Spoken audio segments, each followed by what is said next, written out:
आपने अपनी पांचों सीटें डिक्लेयर कर दी हैं। आपने जमुई छोड़ी, आप हाजीपुर आ गए हैं। प्रधानमंत्री की रैली जो पहली बिहार में होने जा रही है, जमुई में होने जा रही है, आपने अपने जीजा को दे दी वो सीट। एक सवाल परिवारवाद को लेकर भी चलता है कि स्वाभाविक है। प्रधानमंत्री जिस वंशवाद और भ्रष्टाचार के खिलाफ लगातार आवाज उठाते हैं, प्रधानमंत्री के साथ एक ऐसा नेता चल रहा है जो परिवार को ही अहमियत दे रहा है। नहीं, बिल्कुल। And listen, this is one thing भाई, मैं आई कांट शाई अवे और रन अवे फ्रॉम।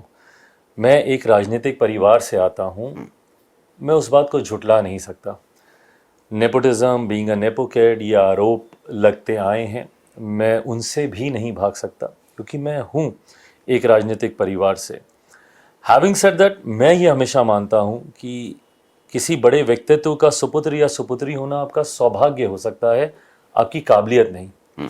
सौभाग्य आपको मौका दे सकता है, बट उस जगह पे बने रहने के लिए वो काबिलियत का होना ज़रूरी है। आपने जमुई का जिक्र किया, सही बात है, मेरे जीजा जी वहाँ से चुनाव लड़ रहे हैं। उसके पीछे भी कई कारण रहे, बहुत मंथन हुआ है, बहुत उस पर चिंतन हुआ है, और मैं जमुई में कभी एक नेता की भूमिका में नहीं रहा, एक बेटा बनकर रहा। और यही सोच, जहाँ एक तरफ मैं अपने पिता की कर्मभूमि को साधने जा रहा हूँ, वहीं मेरी चिंता ये भी थी कि मेरी कर्मभूमि को कौन संभालेगा। ऐसे में मेरा कोई अपना ही उस मेरी कर्मभूमि को, जहाँ से मेरा एक सांसद या राजनीतिक क्षेत्र का रिश्ता नहीं रहा, एक बेटा, एक परिवार का रिश्ता रहा। तो ऐसे में मेरा कोई परिवार का ही वहाँ पे परिवार का बेटा बनकर मेरी भावनाओं के साथ वहाँ पर काम कर सकते हैं। तो ऐसे में ये फैसला मैंने इस सोच के साथ लिया। हैविंग सेड दैट, अंतोगत्वा everything boils down to your potential, your capabilities, और सब कुछ जनता के हाथ में होता है। जनता अगर उन्हें स्वीकारेगी तो ही वो आगे जाएंगे, इसलिए कभी नहीं जाएंगे क्योंकि वो चिराग पासवान के जीजा हैं। मैं भी पहली बार जब चुनाव लड़ा तो 85,000 मतों का डिफरेंस था मेरा जीत का। बट अगर 2019 में वही जमुई की जनता ने मुझे 2.5 लाख से ज़्यादा मतों से जिताया, तो कहीं ना कहीं उसमें मेरे कार्य का भी योगदान है। रहा होगा।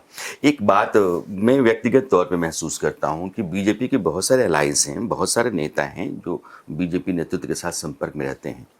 प्रधानमंत्री का एक व्यक्तिगत लगाव मैं आपसे देखता हूँ। एनडीए की बैठक हो तो जमुई की रैली अभी उन्होंने करनी है वो, और आपके साथ उनका जो इंटरेक्शन होता है, इसका कारण क्या है?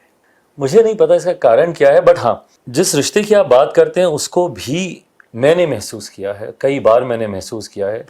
मेरे प्रधानमंत्री जी मेरे साथ हर उस मोड़ पर खड़े रहे हैं जहाँ पर मैं दुविधा में था, परेशानियों में था, कठिनाई में भी था। मेरे पिछले 3 साल का भी अगर आप संघर्ष देखें, हनुमान कहलाता हूँ मैं, और कई बार इसको तंज के तौर पर इस्तेमाल किया गया कि अरे बड़ा हनुमान कहता था, क्या हुआ, क्या कहाँ गए राम, और ये सारी बातें कई बार कही गई। बट मुझे पता है कि मेरे प्रधानमंत्री मेरे साथ कब कब थे, कहाँ थे। मेरे जीवन के सबसे कठिन दौर में जब मेरे पिता अस्पताल में थे, परिवार के बड़े सदस्य की तरह दिन रात वो मेरे साथ रहे। भाई लिटरली आप यकीन नहीं मानेंगे, देश के प्रधानमंत्री, कभी कभी मुझे हैरानी होती है, दिन में 2-2 बार डायरेक्टली मुझे मेरे मोबाइल पे फ़ोन करते थे, बिना किसी को दिए हुए कि लगा के बात कर दो। खुद उनका इस तरीके से फ़ोन करना, जितनी बार मिलते हैं, जिस आत्मीयता से मिलते हैं, मैंने मेरे प्रधानमंत्री जी को बहुत कम बार देखा है पब्लिकली इतना ओपनली अपने आप को एक्सप्रेस करते हुए। जिस तरीके से वो मुझे गले लगाते हैं, कल भी हम लोग गए थे, भारत रत्न पुरस्कार दिए जा रहे थे और हमारे प्रदेश के कर्पूरी ठाकुर जी को मिला, ये हम लोग के लिए गौरव की बात है। तो वहाँ पे भी प्रधानमंत्री जी से मुलाकात हुई, जिस तरीके से उन्होंने मेरी पीठ थपथपाई।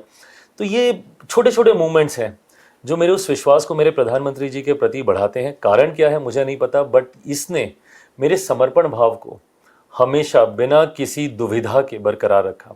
2020 में जितनी भी विपरीत परिस्थितियां उत्पन्न हुई, मैं अकेला गठबंधन से बाहर निकलकर मैंने चुनाव लड़ा, सब किया, बट प्रधानमंत्री जी के प्रति अपने समर्पण को हमेशा वैसे ही संजो के रखा।